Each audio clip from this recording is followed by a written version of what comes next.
Jesus Cristo, sois bendito, sois ungido de Deus Pai. Jesus Cristo, sois bendito, sois ungido de Deus Pai.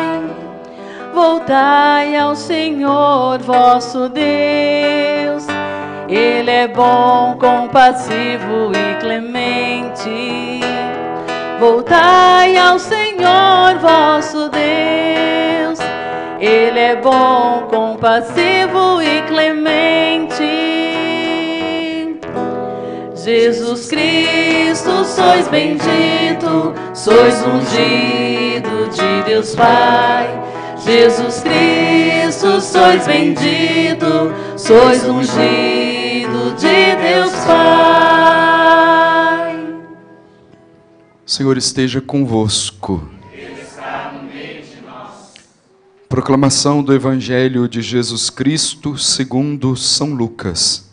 Glória a vós, Senhor. Naquele tempo, quando as multidões se reuniram em grande quantidade, Jesus começou a dizer: esta geração é uma geração má. Ela busca um sinal, mas nenhum sinal lhe será dado, a não ser o sinal de Jonas. Com efeito, assim como Jonas foi um sinal para os ninivitas, assim também será o Filho do Homem para esta geração. No dia do julgamento, a rainha do sul se levantará juntamente com os homens desta geração e os condenará, porque ela veio de uma terra distante para ouvir a sabedoria de Salomão. E aqui está quem é maior do que Salomão. No dia do julgamento, os ninivitas se levantarão juntamente com esta geração e a condenarão, porque eles se converteram quando ouviram a pregação de Jonas. E aqui está quem é maior do que Jonas. Palavra da salvação. Glória a vós, Senhor. Louvado seja nosso Senhor Jesus Cristo. Para sempre seja louvado. Irmãos e irmãs, como nós sabemos muito bem, o tempo da Quaresma é um tempo de intenso chamado à conversão, com um aconselhamento, um conselho evangélico, conselho de Nosso Senhor, a que intensifiquemos as práticas espirituais com o objetivo de chegar à conversão. Intensificar as práticas espirituais da oração, do jejum, da esmola, que são práticas exteriores que querem ser uma demonstração de uma disposição interior para a mudança, que é não mudar a aparência, mas mudar o interior. São gestos visíveis, embora Jesus aconselhe que tenha que ser feito às escondidas, no oculto, mas são gestos exteriores que a igreja nos recomenda durante esse tempo, que deve ser isso, uma disposição interior para a mudança, porque o objetivo final de cada uma dessas práticas espirituais é que haja uma mudança completa na vida do homem, que haja conversão. Para a gente entender muito bem isso, nós nos deparamos com a profecia de Jonas. Jonas foi dirigido por Deus à cidade de Nínive, que é símbolo do pecado. Estão tão afundados no pecado que isso bradou aos céus e feriu o coração de Deus, a tal ponto de Deus enviar Jonas para a cidade com uma pregação ameaçadora.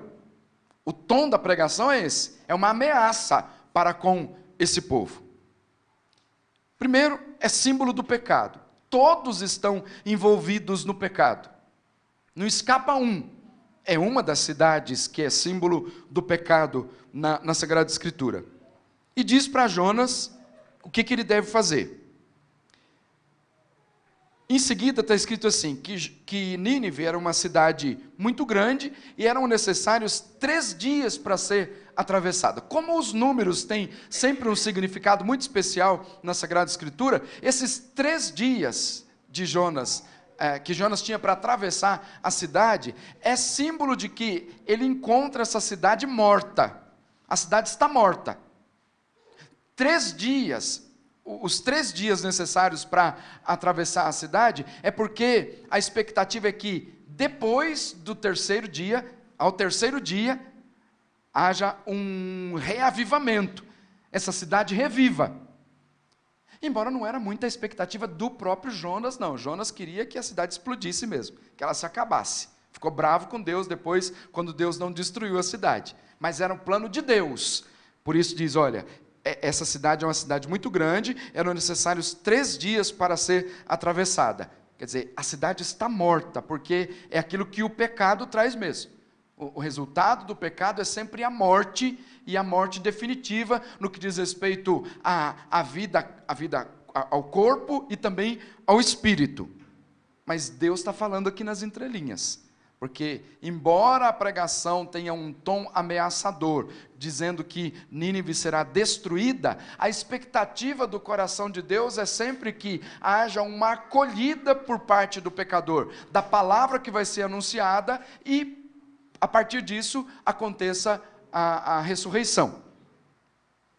Jonas entrou na cidade e começou a pregar ao povo, dizendo, nesse tom ameaçador, ainda 40 dias e Nínive será destruída. Esse tom ameaçador que nós encontramos na profecia de Jonas é um estilo de pregação que não pode ser deixado de lado na estrutura de pregação da igreja. E os santos sempre pregaram dessa forma também, lembrando sempre os pecadores, olha, se vocês não se converterem, o que resta para vocês não é outra coisa senão o inferno. E o inferno é terrível. E tinham a prática de descrever, inclusive, o que era o inferno. Então, se vocês não se converterem, o que resta é o inferno. E algumas vezes é muito bom que a gente se lembre disso, lembrar os outros e lembrar nós mesmos. Lembrar das realidades últimas da nossa vida. E que se a gente não se converter, o que nos espera é o inferno, devastador, terrível. Esse tom ameaçador, ele tem uma função. E dá para entender assim, não é o desejo de Deus destruir a cidade. Mas esse tom ameaçador é como que, dizendo assim, olha, não quero matar vocês, não quero destruir todo mundo. Mas ameaça, dizendo, quem sabe, com a ameaça, eles acabam se convertendo. Jonas cumpriu com aquilo que Deus havia dito e disse, ainda 40 dias e Nínive será destruída. A gente não sabe mais do restante do conteúdo dessa pregação. A gente só sabe que Jonas pregava ao povo dizendo, ainda 40 dias e Nínive será destruída. E se a gente olhar para a índole desse personagem apresentado na Sagrada Escritura, dá a impressão que ele parou só nisso mesmo. Olha, vocês vão ser destruídos, e parou nessa estrutura só de pregação. Ainda 40 dias e Nínive será destruída. 40 tem sempre um significado muito especial também na Sagrada Escritura, porque quer dizer uma mudança de um ciclo,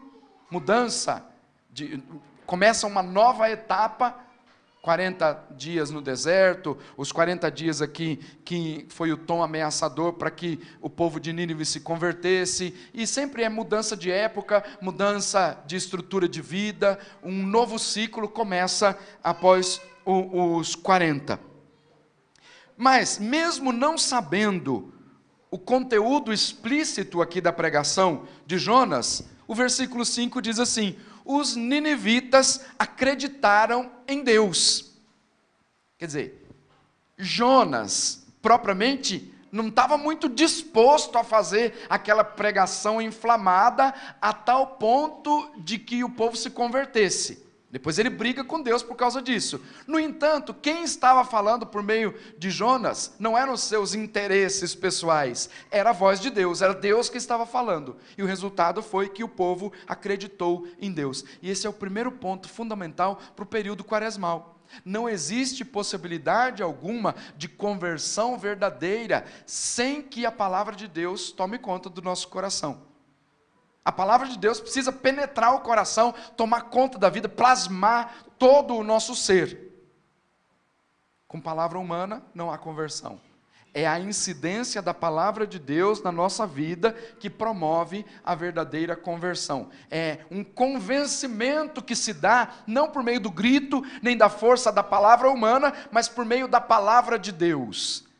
Tanto que, se a gente estuda a estrutura do ministério público de Jesus, o ministério público de Jesus está fundado na palavra. Por meio da palavra é que nós somos salvos. Quem crê e for batizado será salvo. Crê no quê? Na palavra que foi anunciada. Então esse povo começa a dar o primeiro passo. Os ninivitas acreditaram em Deus. Segundo, aceitaram fazer jejuns e vestiram-se de saco. Passaram por uma experiência de desprendimento e de renúncia. Porque aceitaram fazer jejum. Primeiro para enfraquecer um pouco o corpo, para fortalecer o espírito. Aceitaram fazer jejum e vestiram-se de saco, desde o superior ao inferior. Se desprenderam do que tinham, para então se render à misericórdia de Deus. Porque presos às coisas do mundo, nós não nos rendemos à misericórdia de Deus. Porque é um passo significativo, que envolve renúncia e desprendimento. Render-se à misericórdia de Deus e experimentar a misericórdia de Deus envolve renúncia e desprendimento.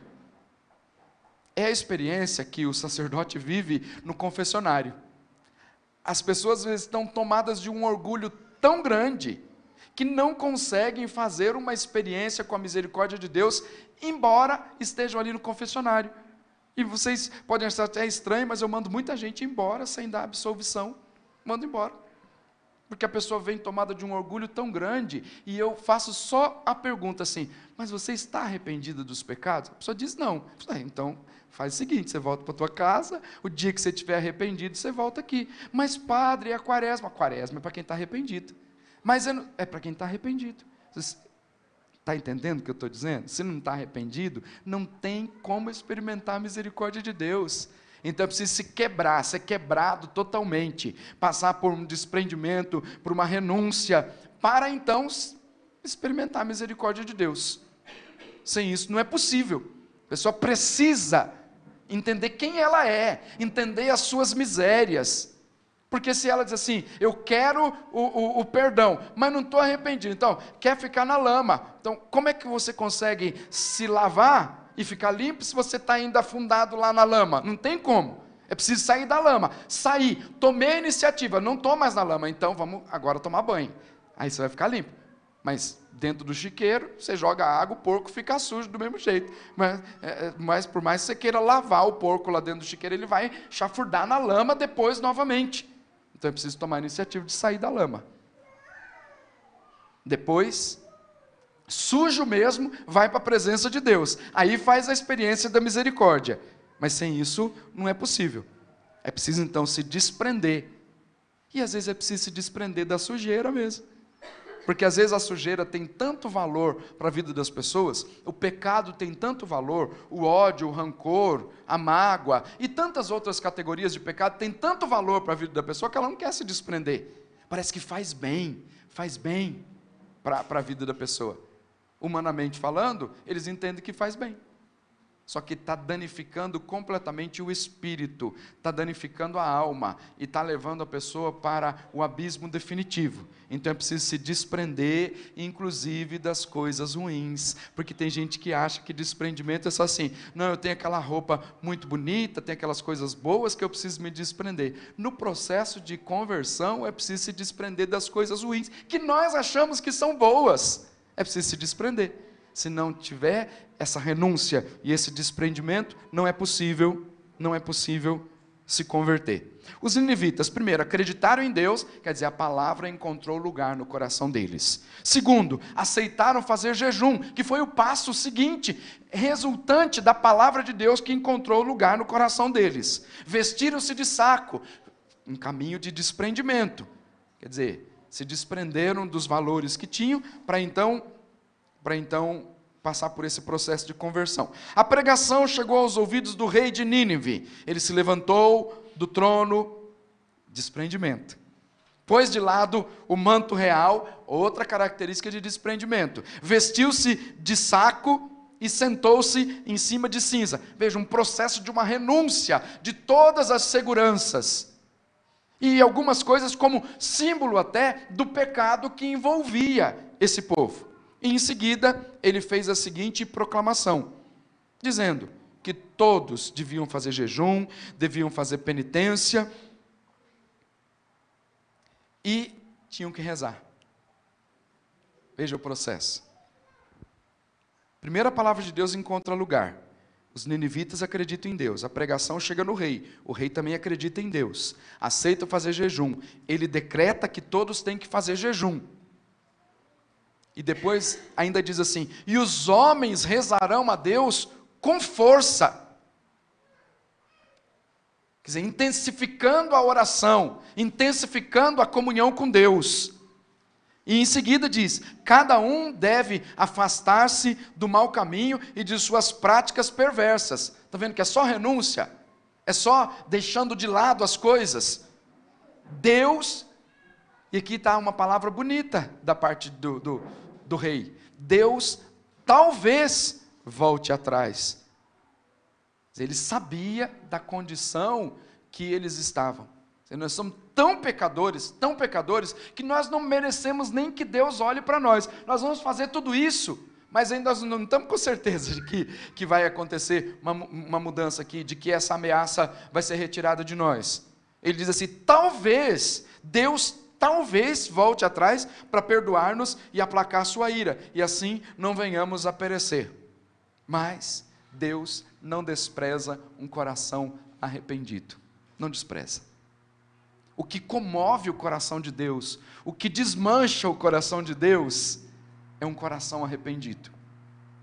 Quando um homem e uma mulher se arrependem, quando há um arrependimento verdadeiro, o coração de Deus se desmancha em misericórdia, vem ao encontro do ser humano e dá o que de mais precioso existe, que é o amor, o perdão.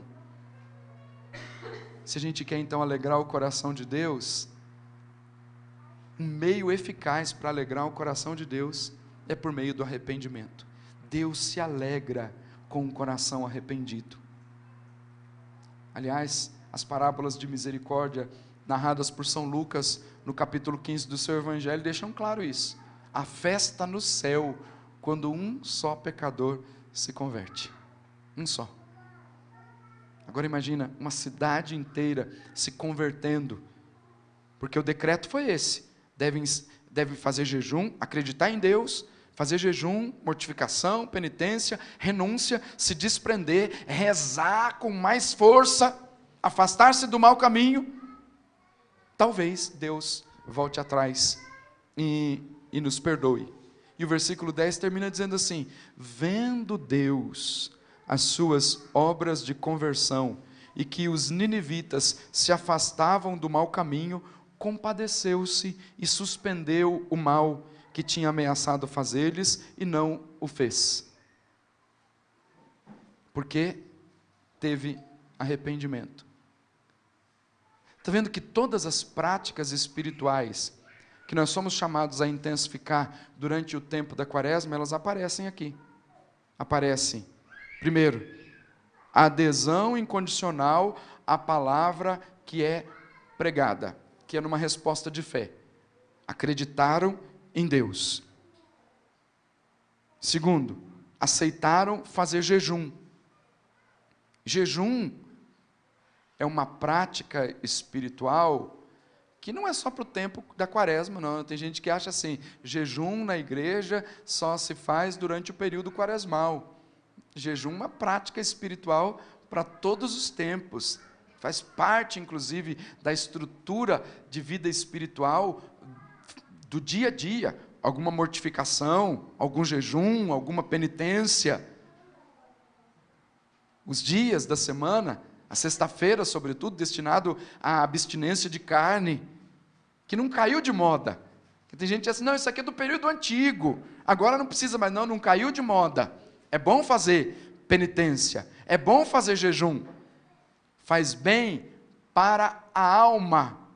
O corpo sofre, mas faz bem para a alma. É bom que façamos mortificação. É bom que no dia a dia não seja dado para o nosso corpo tudo aquilo que nós queremos, porque se a gente der tudo aquilo que o nosso corpo quer, der tudo, a gente perde o domínio. Nosso corpo começa a nos dominar, a carne começa a nos dominar e o espírito enfraquece.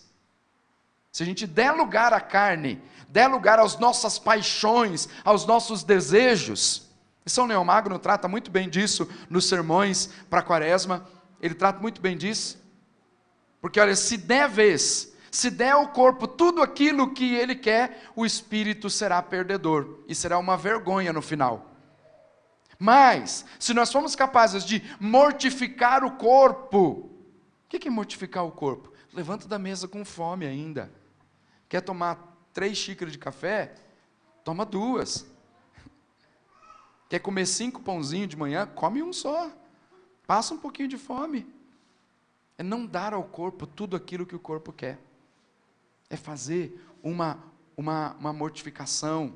Não só no período quaresmal, mas sempre, para ter autodomínio, que é fruto do Espírito. Não deixar que o nosso corpo nos domine, porque se a gente deixa que o corpo nos domine, dando tudo aquilo que nós queremos, o que acontece? A virtude é colocada de lado e aparece o vício.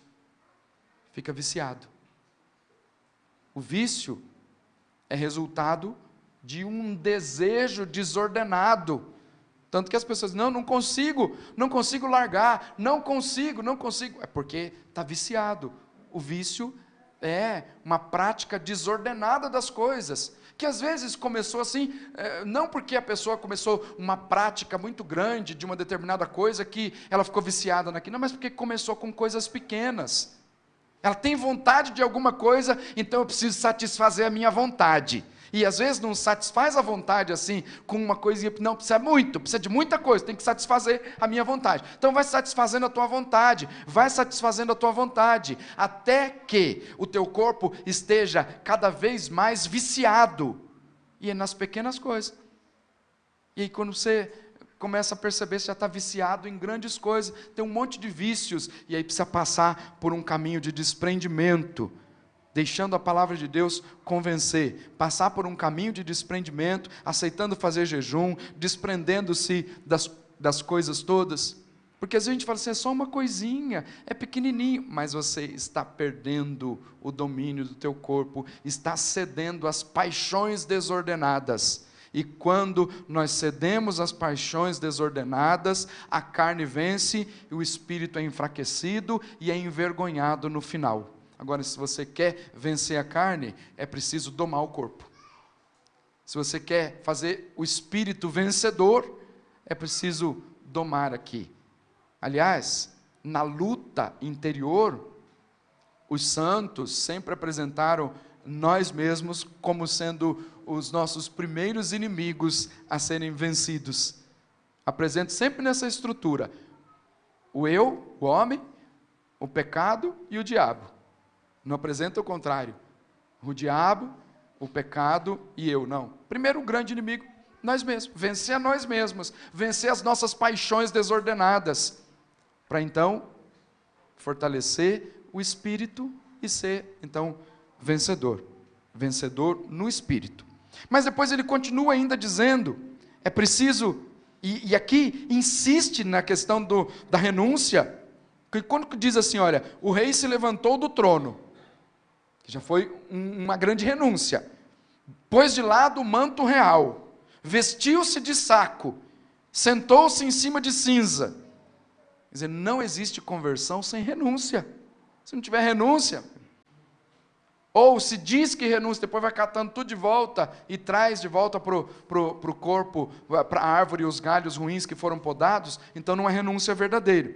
Mas ele ainda diz mais ainda, que é preciso jejuar e orar. Jejum e oração. Porque o jejum que não é acompanhado de oração, ele é uma dietazinha que você está fazendo, disfarçada de jejum. Jejum não é dieta.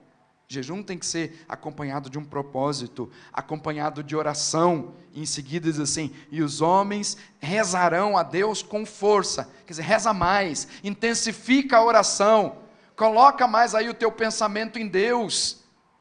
As práticas espirituais, sobretudo da oração, ela precisa ser intensificada. Ninguém consegue vencer, ninguém consegue se converter dizendo que tem força própria. Não, precisa contar com a força de Deus. E a força de Deus nós encontramos na oração. O treinamento para a vida espiritual nós encontramos na oração. E como resultado disso, ele ainda conclui dizendo, cada um deve afastar-se do mau caminho. Quer dizer, as práticas espirituais, elas têm que resultar numa mudança de mentalidade, que é a conversão. Mudança de mentalidade, mudança de caminho. Deve afastar-se do mau caminho e das práticas perversas. Deve se afastar do mau caminho, muda de rota. Quer dizer, sabe que está lá a coisa ruim, muda de rota. Conversão é mudança de mentalidade. Então é um período propício para a gente fazer uma boa confissão, para a gente chorar os nossos pecados, para fazer um bom exame de consciência e voltar às práticas antigas, inclusive para descobrir se nós renunciamos mesmo. Não precisa passar por esse processo, porque às vezes a gente se acostuma a um comodismo de vida espiritual, e a gente acha que já deu muitos passos significativos, mas quando a gente começa a fazer uma análise do nosso homem interior, ele não morreu, o homem velho lá, ele não morreu não morreu. Ele está só ali, adormecido. Para ter uma vida nova, para ressuscitar o homem novo, o velho precisa morrer. Não há ressurreição sem morte. Não tem jeito. Se está vivo, então não precisa ressuscitar. Então, precisa morrer primeiro. O homem velho precisa morrer, precisa ser sepultado, e muito bem sepultado. Se ele estiver só adormecido, de vez em quando ele aparece, de vez em quando ele acorda. Então é preciso que o homem velho esteja morto e muito bem sepultado, para que ele não apareça para incomodar ninguém. É preciso então converter-se, mudar de mentalidade e fazer aqui uma boa confissão, que é pensar em todos os pecados, todos os pecados. Eu me surpreendo, claro que não com vocês, né? Porque vocês se confessam sempre, mas às vezes a pessoa diz assim, faz 10 anos que eu não me confesso, e me conta 2 pecados, eu fico, eu digo, eu não sei nem o que eu digo, acho que eu fico com raiva, que fala assim, mas durante 10 anos você só fez isso, só isso que você fez durante 10 anos, o que você ficou? Você ficou trancado no lugar? Durante 10 anos você só fez isso, só, padre. Poxa vida, dá vontade de colocar do lado de fora já e colocar lá no lugar de São Lucas, ó. Fica lá em cima, lá no lugar de São Lucas, ó, porque durante 10 anos a pessoa me conta 2 pecados, quer dizer, falta o quê? O entendimento do que é o arrependimento, do que é a confissão, do que é fazer um bom exame de consciência. Porque se a gente parar aqui agora, durante pelo menos 5 minutos para fazer um bom exame de consciência, eu não vou dar conta de atender a confissão de todos vocês. Porque é só quando a gente para e começa a meditar sobre quem nós somos, que a gente descobre de fato quem a gente é. Porque se tem alguém que conhece bem você, é você mesmo. Às vezes você não quer fazer, você não quer se conhecer. Mas se você parar e começar a pensar quem você é, você descobre que você não é tão bom assim, que você não é tão santo assim. E se você contar com a ajuda do irmão, então, para ele mostrar para você as suas coisinhas ruins, você vai descobrir que você não é tão santo assim como você pensa que é. Que você não é tão bom assim. E é preciso o quê? Se converter. Esse exame de consciência, ele tem que nos levar a um arrependimento, sem justificativas, nos levar a um arrependimento. Pecado é pecado, sem justificativas. Então é preciso se arrepender. Não existe outro meio de receber o perdão se não tiver arrependimento. Não existe. Posso caminhar a pé daqui para Aparecida, querendo espiar os meus pecados, mas se não tiver arrependimento, só cansou. É preciso se arrepender. O arrependimento é a fórmula fundamental para que experimentemos a misericórdia de Deus e sejamos perdoados. Para terminar, quero lembrar um versículo, a parte de um versículo do Salmo 50, que é aquele salmo que Davi, que descobriu que ele não era tão santo assim, depois das coisas que ele cometeu, mas precisou de alguém que olhasse para ele e contasse uma história para ele. Precisou de alguém que pregasse para ele, e ele, achando que ele era o santo, disse, mas quem é? Quem é esse maldito que eu vou lá conversar com ele? Por que ele fez essa maldade com essa ovelha? E o profeta disse, foi você. E aí ele cai em si, ele descobre que ele está vivendo com uma máscara só, com uma capa de um bom homem, uma capa de santidade. E aí recita esse salmo que é maravilhoso, reconhecendo que ele é pecador, reconhecendo no que ele se envolveu, pedindo ao Senhor que lhe dê um coração que seja puro, mas ele diz assim, dai-me de novo um espírito decidido, porque ele era um homem de decisão, um homem firme na presença de Deus, um homem que buscava constantemente a presença de Deus, mas deu ao seu corpo aquilo que o corpo queria, não conseguiu domar. Eu quero aquela mulher, eu quero, e não teve ninguém que tirasse da cabeça dele aquilo, eu quero e pronto. Perdeu a noção, perdeu o domínio das suas paixões, e às vezes a gente é assim, eu quero e pronto, eu quero. Às vezes até o Espírito está dizendo, mas não vai ser bom para você, fica quieto aí, fica na sua, e deixa que eu resolva a minha vida aqui. E o Espírito não interfere não, se você disser assim, deixa que eu resolva aqui a minha vida, você vai resolver, e vai perecer, e vai sofrer. Agora é preciso ser convencido pela palavra, a descobrir, iluminado pela palavra, porque onde há luz a gente consegue enxergar a sujeira, onde não tem luz não dá para enxergar a sujeira. A palavra de Deus é a luz que faz com que a gente enxergue a sujeira. E então ele diz, dai-me de novo um espírito decidido, dá-me a graça de voltar àquela fé verdadeira, aquele coração contrito, aquele coração arrependido, aquele coração temente a Deus, dá-me de novo um espírito decidido, nem retireis de mim o vosso Santo Espírito.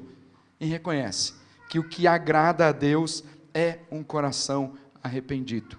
Ele podia oferecer todos os sacrifícios, mas o que agrada a Deus é um coração arrependido. Dai-me de novo um espírito decidido. Depois da recordação de todas essas práticas espirituais, essa é a palavra forte.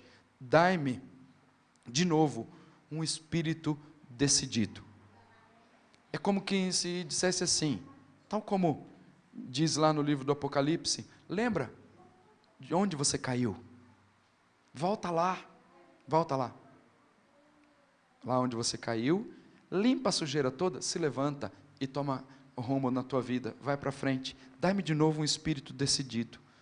Vai lá onde você caiu, resolve as coisas, levanta e segue o teu caminho rumo ao céu. Dai-me de novo um espírito decidido. Essa é a palavra de ordem. Fique de pé. Peça isso. Peça a graça de ter um espírito decidido. Como tem sido suas práticas espirituais, como tem sido a sua oração. Isso tudo você fala com Deus, mas agora você vai pedir, dá-me de novo um espírito decidido, de tomar decisão mesmo. E talvez essa decisão seja aquela que amanhã você pode cair de novo, mas você levanta e diz, dai-me de novo um espírito decidido, não desprezeis, ó Senhor, um coração arrependido, dá-me essa graça, a graça de me decidir por Ti.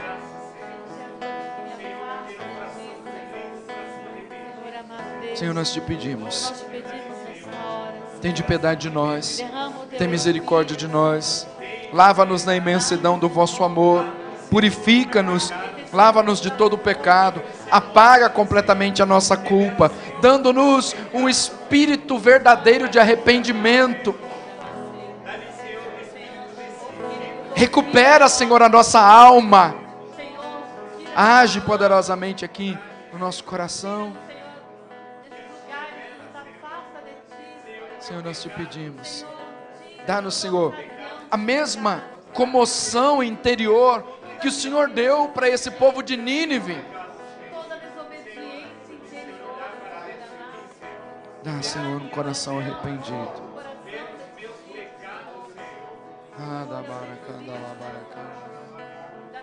Renova o teu espírito em nós, Senhor. Dá-me de novo esse espírito decidido.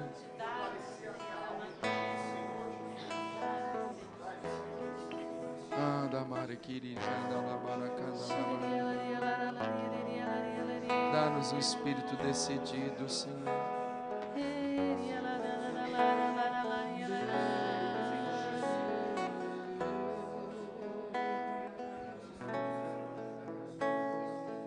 Nós queremos, Senhor, nos arrepender dos nossos pecados, chorar os nossos pecados, Senhor.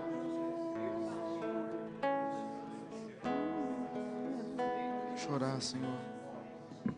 Mora no nosso coração, Senhor. Quanta miséria em nós, Senhor. Que nós possamos chorar. Quanta sujeira em pecados. nós. Querido, Senhor, talvez nós somos piores do que os ninivitas. Os cansaços de viver, Senhor amado. Ah, a Senhor. voltar a viver a verdade, Senhor. Senhor, não nos deixe mais se enganar. Dá no Senhor uma fé amado. verdadeira. Tudo aquilo, Senhor, que é nos oferecido, Dá no Senhor. que rouba a tua vontade, Deus.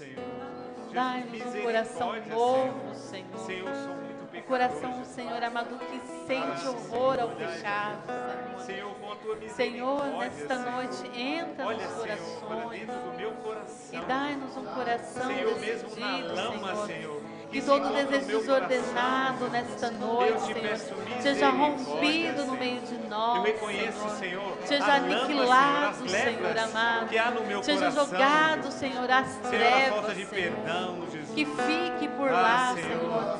Mas que venha, Senhor, em nós a tua luz, Senhor, que a tua Senhor. luz ilumine Que a tua luz venha iluminar o nosso que a tua ser, luz ilumine, Senhor. Senhor, Que as venha trevas iluminar, que há em Senhor mim, amado, o Senhor. nosso coração. Ajuda-me, Que venha Senhor. dar, Senhor, Dai-me, temor, Senhor, a um tua espírito palavra. decidido, Senhor, Dai-nos para um não me coração afastar novo, mais de ti, Senhor. Dai-nos um Senhor, coração não voltar decidido, mais na Deus. homem velho, Senhor. Oh, Dai-me, Senhor, a Yalabá, decisão, Senhor. Shiricanta, A Alabá. decisão de estar Tem contigo, Senhor. misericórdia de Cara, nós, lavar e Senhor.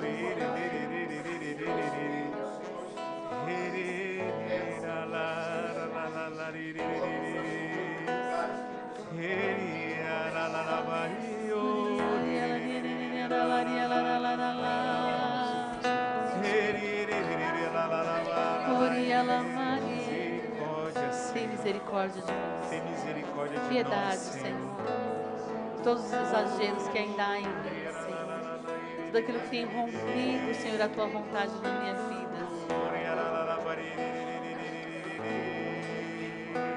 Misericórdia de nós, Senhor.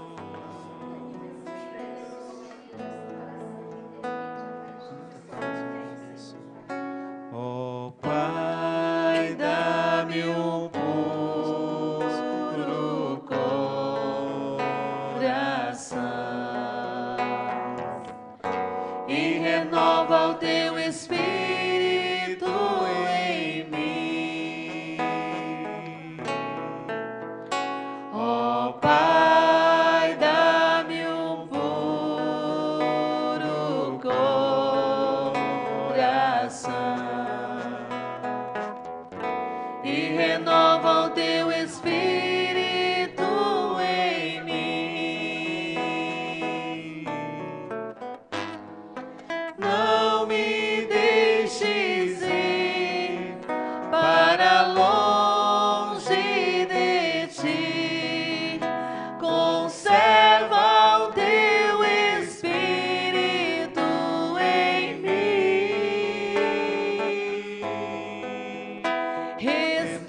Restaura em mim o amor e a salvação.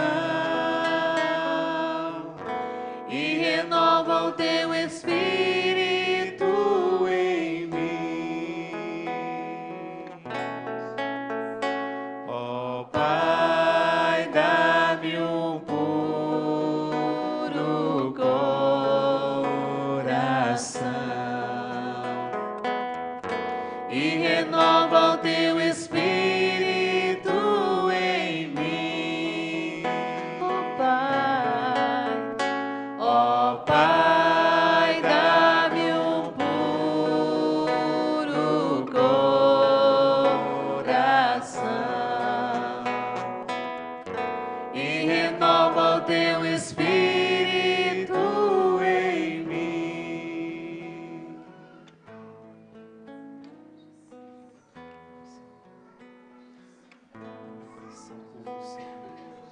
E, Senhor, o Espírito decidido, Senhor.